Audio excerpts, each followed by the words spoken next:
أعوذ بالله السميع العليم من الشيطان الرجيم من همزه ونفخه ونفخه بسم الله الرحمن الرحيم ومن يطع الله ورسوله ويخشى الله ويتقه فأولئك هم الفائزون.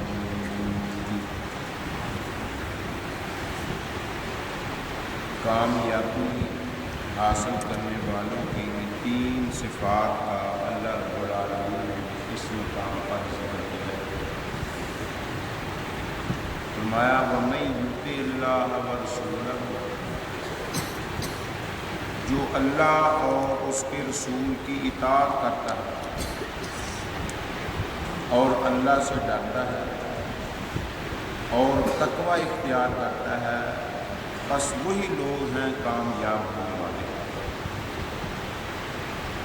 اللہ اور اللہ کے رسول کی اطاعت فی المنشۃ والمکرہ،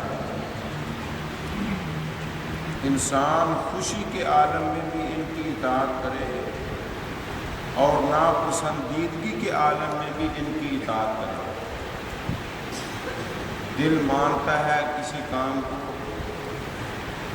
پھر بھی اطاعت ہے اللہ اور اس کے رسول کی. نہیں مانتا دل، حکم آ گیا اللہ اور اللہ کے رسول کا، پھر بھی ان دونوں ہستیوں کی اطاعت جو ہے وہ فرض ہے. اور اطاعت ہوتی ہے اوامر کے اندر، اقوال کے اندر اور احکام کے اندر. اللہ کا اور اللہ کے رسول کا حکم ہے، فوراً وہ کام کر گزرو جو اللہ کو بھاگنے کہہ رہا ہے، فوراً وہ کام کرو جو رسول اللہ صلی اللہ علیہ وسلم فرما رہے ہیں. اس طرح کی بہت ساری مثالیں احادیث رسول اللہ صلی اللہ علیہ وسلم کے اندر منقول ہیں. میں ایک دو کا تذکرہ کرتا ہوں. ایک دن نبی کریم صلی اللہ علیہ وسلم مسجد کے اندر آئے. دو آدمی آپس میں جھگڑ رہے تھے اور ان دونوں کی آوازیں بڑی بلند. لڑائی جھگڑے کے اندر آوازیں تو بلند ہوتی ہیں، اور دونوں جلیل القدر صحابی. ایک صحابی کا نام کعب بن مالک رضی اللہ تعالیٰ عنہ. یہ وہ خوش نصیب صحابی ہے کہ جس کی توبہ کو اسپیشل اللہ کو حاکمی نے قبول کرنے کے بعد پیارے پیغمبر جناب محمد الرسول اللہ صلی اللہ علیہ وسلم کے اوپر قرآن نازل کیا. سورہ توبہ کے اندر اللہ نے فرمایا وَعَلَى الثَّلَاثَةِ الَّذِينَ خُلِّفُوا، ہم نے ان تین آدمیوں کی توبہ بھی قبول کر لی جن کو توبہ سے پیچھے رکھا گیا تھا. اور ان تین آدمیوں میں نمایاں حضرت کعب بن مالک رضی اللہ تعالیٰ عنہ تبوک سے پیچھے رہ گئے. نبی کریم صلی اللہ علیہ وسلم ناراض ہو گئے. 50 دن تک ان کا بائیکاٹ رہا. 50 دن کے بعد اللہ نے ان کی توبہ کو قبول کر لیا. تو یہ خوش نصیبی ہے ان کے لیے کہ اللہ رب العالمین نے اسپیشل ان کے حق میں قرآن نازل کیا. اور دوسرے صحابی کون ہیں؟ عبداللہ بن حضرت رضی اللہ تعالیٰ عنہ. حضرت کعب رضی اللہ تعالیٰ عنہ نے ان سے قرضہ لینا تھا اور ابن حضرت نے قرضہ دینا تھا. یہ مانگ رہے تھے، وہ انکار کر رہے تھے یا ٹال مٹول کر رہے تھے بھی اب میرے پاس نہیں ہے، پھر لے لینا.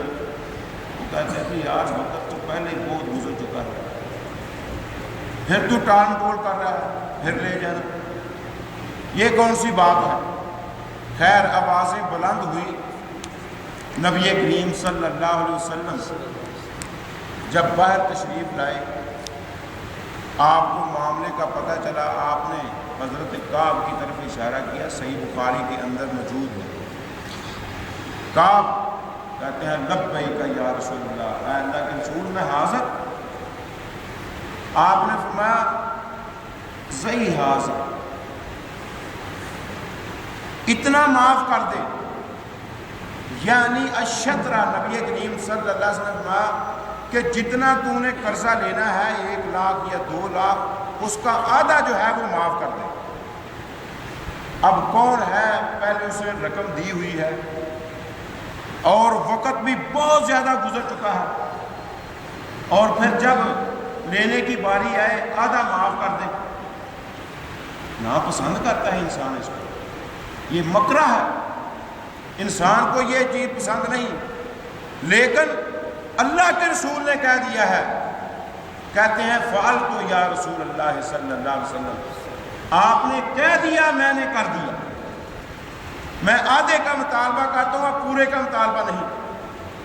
نبی کریم صلی اللہ علیہ وسلم نے وہی جو انکار کر رہا تھا پہلے، اس کو کہا اب تو آدھا رہ گیا ہے، جاؤ جا کر لاؤ اور اس کو ادا کر دو۔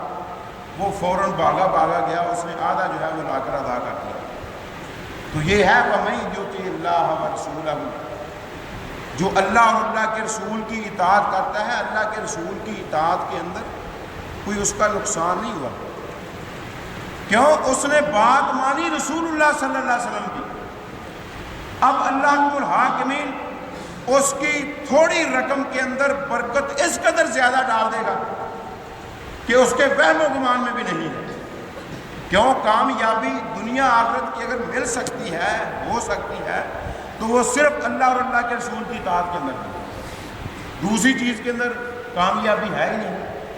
تو جب اس نے اللہ کے رسول کی بات کو تسلیم کر لیا، کیونکہ اللہ کے نبی صلی اللہ علیہ وسلم اپنی مرضی سے بات نہیں کرتے، وہ تو بات وہی کرتے ہیں جس چیز کا اللہ حکم الحاکمین آرڈر دیتا ہے۔ تو جب اللہ کے پیارے پیغمبر کو آرڈر ملا، پیارے پیغمبر نے آگے دے دیا۔ اسی طریقے سے نبی کریم صلی اللہ علیہ وسلم مسجد کے اندر خطبہ ارشاد فرما رہے تھے، خطبہ ارشاد فرما رہے تھے، کچھ لوگ کھڑے تھے، کچھ بیٹھے تھے، اور کھلبلی سی مچی ہوئی تھی مسجد کے اندر۔ نبی کریم صلی اللہ علیہ وسلم اجلسوا، بیٹھ جاؤ۔ عبداللہ ابن مسعود رضی اللہ تعالیٰ عنہ، یہ وہ صحابی رسول ہیں کہ جو اللہ کے نبی صلی اللہ علیہ وسلم کے ساتھ اس طرح چلا پھرا کرتے تھے جس طرح انسان کا سایہ اس کے ساتھ چل پھر رہا ہے، اس قدر اللہ کے نبی صلی اللہ علیہ وسلم کے شانہ بشانہ چلنے والے۔ یہ مسجد کے اندر داخل ہو رہے تھے، ایک پاؤں اندر ایک باہر، جوتیوں والی جگہ، وہاں ہی بیٹھ گئے۔ جب سارے لوگ مسجد کے اندر بیٹھے، اللہ کے نبی صلی اللہ علیہ وسلم کی نگاہ پڑی عبداللہ کے اوپر، عبداللہ تو یہاں بیٹھا ہوا؟ اللہ کے نبی آپ کا حکم آیا اجلسوا کا، میں نے دوسرا قدم بھی اندر رکھنا گوارا نہیں کیا، اسی جگہ پر میں بیٹھ گیا ہوں۔ یہ ہے وَمَن یُطِعِ اللَّهَ وَرَسُولَهُ، ہم 100 بار، 1000 بار، 5000 بار، لاکھ بار سوچتے ہیں، ٹھیک ہے حکم تو اللہ کے نبی صلی اللہ علیہ وسلم کا ہے، لیکن دل اس کو تسلیم نہیں کر رہا۔ مان تو لوں، بیوی بچے ناراض ہو جائیں گے، یہ حکم ہے، اگر میں نے اس کو تسلیم کر لیا، اپنا لیا، برادری بگڑ جائے گی، شہر والے ناراض ہو جائیں گے، ملک والے جو ہیں وہ میرے اوپر نالا ہو جائیں گے، لہٰذا ابھی اس کو ماننے کے اندر میں تاخیر کر لیتا ہوں۔ اس کو اطاعت نہیں کہتے، اطاعت یہ ہے کہ انسان کا دل مانے یا نہ مانے فوراً اس کو تسلیم کر لے، اور اسی کے اندر کامیابی ہے۔ نبی کریم صلی اللہ علیہ وسلم کے ہر حکم کے مطابق عمل کرنے والا وہ دنیا میں بھی کامیاب، کل آخرت کو بھی کامیاب۔ وہ بنائے اپنا اٹھنا بیٹھنا، چلنا پھرنا، کھانا پینا، اور غمی اور خوشی کے اندر حصہ لینا پیارے پیغمبر جناب محمد الرسول اللہ صلی اللہ علیہ وسلم کے طریقہ کار کے مطابق، پھر دیکھنا دنیا کے اندر بھی آسانی، آخرت کے اندر بھی آسانی۔ یہ خوشی ہے نا، خوشی شادی کا موقع ہے، ہم نے یہ اللہ کے نبی کے طریقے کے خلاف، نبی کے حکم کے خلاف یہ چیز جو ہے وہ اپنائی ہوئی ہے۔ کتنی سختی ہیں، جب تک یہ سیرہ بندی نہیں ہوگی اس وقت تک لڑکا گھر سے باہر نہ نکلے، اور پھر بینڈ باجے جو ہیں وہ ساتھ ہوں گے تو پھر جو ہے نا برات کا پتہ چلے گا کہ برات جا رہی ہے۔ اور پھر اس کے بعد جب تک 100 200 250 500 آدمی کا جلوس لڑکی والوں کے گھر کے اندر نہیں جائے گا اس وقت تک رخصتی ممکن نہیں ہے۔ یہ جلوس لے کر پھر جاتے ہیں۔ میں قربان جاؤں امام کائنات جناب محمد الرسول اللہ صلی اللہ علیہ وسلم کے صحابہ کے اوپر، حضرت عبد الرحمن بن عوف رضی اللہ تعالیٰ عنہ مال آیا، شادی کی، اللہ کے پیارے پیغمبر کو بھی اطلاع نہیں دی۔ دوسرا دن ہوا، صبح کا وقت ہے، نبی صلی اللہ علیہ وسلم نے نماز پڑھائی، عبد الرحمن بن عوف وہ پیچھے کھڑے ہیں، آپ نے میں مہیم یا عبد الرحمن، اے عبد الرحمن یہ کیا ہے؟ کہتے ہیں اللہ کے پیارے پیغمبر تزوجت، میں نے شادی کی ہے۔ میں کس کے ساتھ؟ اللہ کے پیارے پیغمبر انصار کی ایک عورت کے ساتھ۔ آپ نے فرمایا کم سکت لہا، تو نے اس کو حق میں کتنا دیا ہے؟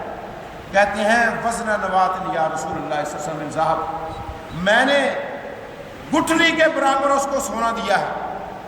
آپ نے فرمایا اتنا حق مہر دے دیا ہے، اولم ولو بشات، ولیمہ کر چاہے ایک بکری کا ہی کیوں نہ ہو۔ بعد میں انہوں نے ولیمہ کیا، ولیمے پر اللہ کے نبی کو دعوت دی۔ اور یہاں ایک اور رواج پڑ گیا ہے ہمارے یہاں، جب تک بڑا جو مطلب عیسائیوں کی طرح ان کا بڑا پوپ نہیں نہ آتا اس وقت تک ان کی شادیاں طے نہیں ہوتی۔ ہمارا بھی جب تک بڑا مولوی نہ آئے اس وقت تک ہمارے نکاح ہی نہیں ہوتے۔ محلے کے مولوی کو ہم سمجھتے کچھ نہیں کہ وہ بڑا مولوی جب نکاح پڑھائے گا اخبار کے اندر بیان آئے گا کہ فلاں مولوی صاحب نے نماز جنازہ پڑھائی، فلاں مولوی صاحب نے فلاں کا نکاح پڑھایا، پھر مولوی صاحب کے ساتھ گروپ فوٹو آئے گی تو پھر ہمارے نکاح جو ہے نا وہ ہوں گے۔ یہ سارے کے سارے طریقے اللہ اور اللہ کے رسول کی اطاعت کے خلاف ہے۔ نہ اللہ نے اس کا حکم دیا، نہ رسول اللہ صلی اللہ علیہ وسلم نے اس کا حکم دیا ہے۔ جب ہم نے ان طریقوں کو اپنایا پھر خرابیاں، بگاڑ وہ جلد از جلد پیدا ہو جاتے ہیں۔ امام کائنات جناب محمد الرسول اللہ صلی اللہ علیہ وسلم فرمایا کہ خیر النکاح ایسرھا معونۃ، بہترین نکاح وہ ہوتا ہے کہ جس کے اندر خرچہ کم کیا جاتا ہے۔ جس کے اندر خرچہ زیادہ ہو جائے وہ لڑکے والے جو ہیں وہ لڑکی والوں کو تانا دے رہے ہوتے ہیں اور لڑکی والے لڑکے والوں کو تانا دے رہے ہوتے ہیں۔ نتیجہ کیا نکلتا ہے؟ بگاڑ پڑ جاتا ہے، آخر کار وہ طلاقوں تک معاملہ آ جاتا ہے۔ اور غمیاں ہماری دیکھ لو، جب کوئی فوت ہوتا ہے تو اس کے لیے مطلب ہے کئی رسومات ہیں، بڑی رسومات۔ کہیں اس کا جنازہ اٹھانے کے وقت راہداری پڑھو جی، پھر دفنانے کے وقت کئی رسومات، پھر اس کو دفنانے کے بعد جب فارغ ہو جاتے ہیں پہلے دن، دوسرے دن، تیسرے دن، 7ویں دن، 10ویں دن اور 40 دن تک مطلب ہے وہ رسومات جو ہے ہمارے اندر وہ رائج ہو جاتی ہیں کہ 40 دن تک تو مولوی صاحب کے گھر میں کھانا بھیجو، کیوں کہ وہ تمہارے مرنے والے تک پہنچاتا ہے۔ اور مولوی صاحب بھی قربان جائیں، وہ ایسی مطلب ہے ان کے ذہنوں میں بات ڈالتے ہیں بھی جس طرح کا کھانا میرے گھر میں آپ نے بھیجنا ہے میں نے اسی طرح کا آگے پہنچانا ہے۔ دال روٹی نہیں ہونی چاہیے، سبزی وغیرہ نہیں ہونی چاہیے، اس کے اندر اعلیٰ قسم کے مطلب روسٹ بروچ جو ہے نا وہ آپ بھیجیں تاکہ آپ کے مرنے والے کو اچھا کھانا جو ہے نا وہ پہنچے۔ تو پھر دیگر رسومات جو ہیں وہ اس کے علاوہ ہیں۔ یہ غمی ہائے میں قربان جاؤں، نبی کریم صلی اللہ علیہ وسلم نے دفنایا، اس کے بعد آپ فارغ ہو گئے۔ اب کسی کا جی چاہتا ہے وہ تعزیت کرے، نہیں چاہتا وہ اس کی مرضی ہے۔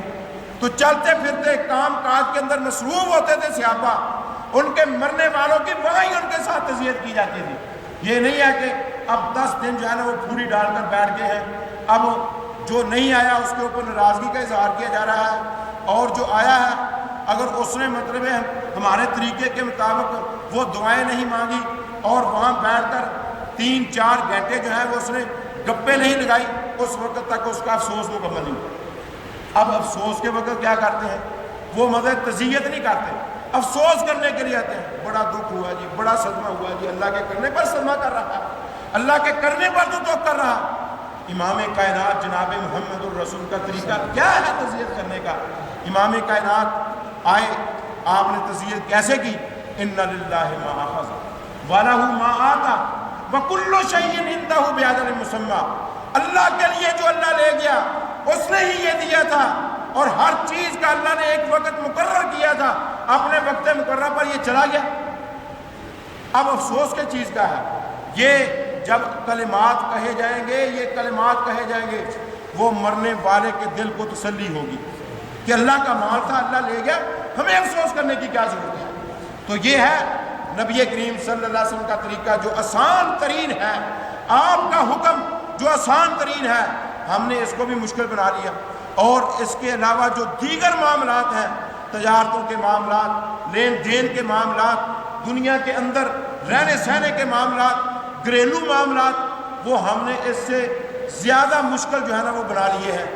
اللہ سے دعا کریں کہ اللہ کے الحاکمین اپنی اور اپنی اطاعت کے مطابق یہ زندگی بسر کرنے کی توفیق عطا فرمائے۔ جب انسان جو ہے وہ اللہ کے رسول کی اطاعت کے مطابق عمل پیرا ہو جائے تو پھر بھی اس کے دل کے اندر یہ خیال ہونا چاہیے کہ اب پتہ نہیں میں نے اللہ کے رسول کا کہا مان کر یہ عمل کیا ہے، اللہ نے قبول بھی کیا ہے یہ نہیں۔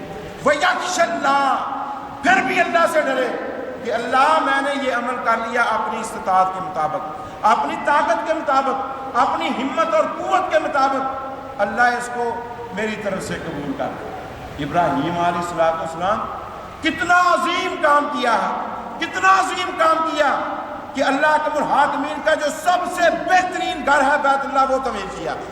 اور کیا کہہ رہے ہیں؟ یکش اللہ، اب اللہ سے ڈر رہے ہیں کہ پتہ نہیں اتنا عظیم کام میرے رب نے قبول بھی کیا ہے یا نہیں۔ دعا مانگ رہے ہیں ربنا تقبل منا انک انت السمیع العلیم، اللہ اس کو قبول کر لے۔ ہم چھوٹا سا مطلب ایک مدرسہ بنا لیں، چھوٹی سی مسجد بنا لیں، ہم پھولے ہوئے، یہ مسجد میں نے بنوائی ہے، یہ مدرسہ جو ہے نا میں نے اپنے پاکٹ سے تیار کروایا ہے، اس کا نظام میں چلا رہا ہوں۔ اب وہ اللہ سے نہیں ڈر رہا، وہ میں کر رہا ہوں، اور میں کرنا جو ہے یہ دیندار آدمی کا کام نہیں، یہ تو دنیا دار کرتے ہیں۔ قارون کہتا تھا جب موسیٰ علیہ السلام نے کہا نا اللہ نے تیرے اوپر احسانات کیے ہیں، اب تو بھی لوگوں کے اوپر نیکی کر، کہتا ہے کون سے احسانات کا تذکرہ کر رہے ہو، کون سے احسانات میرے سامنے بیان کر رہے ہو؟ انما اوتیتہ علی علم عندی، یہ سارا کچھ جو میں نے بنایا ہے نا یہ میرے علم کا کمال ہے، اس کے اندر اللہ کی کوئی مداخلت نہیں ہے۔ اللہ کے الحاکمین نے فرمایا اچھا فخسفنا بہ وبدارہ الارض، ہم نے اس کو بھی، اس کے مال و متاع کو بھی زمین کے اندر دلسا دیا۔ مسجد بنانے کی کتنی فضیلت ہے، نبی کریم صلی اللہ علیہ وسلم نے فرمایا، حدیث قدسی ہے، دارمی کے اندر یہ روایت موجود ہے، آپ نے فرمایا کہ اللہ کے الحاکمین فرماتے ہیں کہ اے آدم کے بیٹے، فاختہ کے گھونسلے کے برابر دنیا کے اندر تو میرا گھر بنا، حد نگاہ تک پھیلا ہوا میں تیرا گھر جنت میں بنا دوں گا۔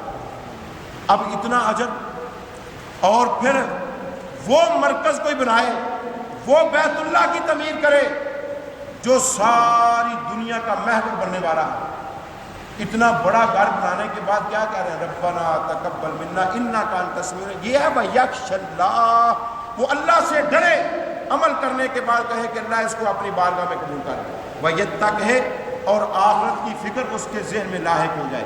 تو یہ آدمی جو ہے یہ کامیاب ہونے والا ہے جس کے اندر یہ تین صفات جو ہیں یہ پیدا ہو جائے، یہ ہے کامیاب ہونے والے۔